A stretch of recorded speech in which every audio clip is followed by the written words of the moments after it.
Big Friday news এলো রূপসা সায়নদীপের তরফে। 2 থেকে 3 হলেন তারা। শুক্রবার সোশ্যাল মিডিয়ায় আদুরে ছবি শেয়ার করেই অনুরাগীদের সঙ্গে সংসারে নতুন সদস্য আসার সুখবর ভাগ করে নিলেন দুজনে।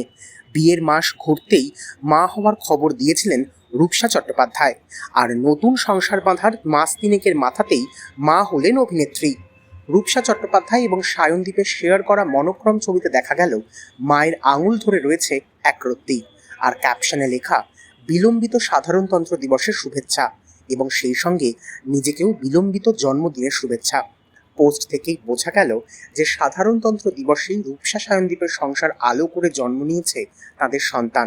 তবে পুত্র সন্তান এলো না কন্যা সন্তান, সেটা অবশ্য পোস্টে উল্লেখ করেনি তারা, কারণ দিন কয়েক আগেই সাতভক্ষণ অনুষ্ঠানে ছেলে না মেয়ে হবে পারিবারিক সদস্যদের নিয়ে ভোট চ্যালেঞ্জ করে কটাক্ষের শিকার হতে হয়েছিল দম্পতিকে।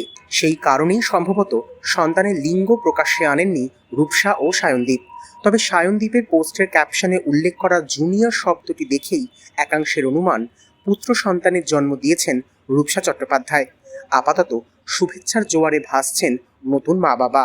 গত বছর শারদোৎসবের মরশুমে মনের মানুষ সায়নদীপ সরকারের সঙ্গে 7 পাকে বাঁধা পড়েন রূপসা চট্টোপাধ্যায়।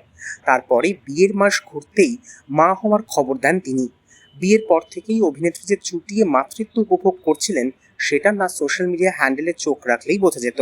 কখনো স্বামীর সঙ্গে খুনসুটি, আবার কখনো বা বন্ধু বান্ধবদের সঙ্গে মজার ভিডিও শেয়ার করতেন তিনি। অবশেষে অপেক্ষার অবসান, সন্তানকে স্বাগত জানালেন রূপসা ও সায়নদীপ। গত শিশু দিবসে সকলকে চমকে দিয়ে রূপসা সায়নদীপ জানিয়েছিলেন তারা 2 থেকে 3 হতে চলেছেন। এবার সাধারণতন্ত্র দিবসের দিন 5 বাদে মা বাবা হওয়ার সুখবর দিলেন তারা।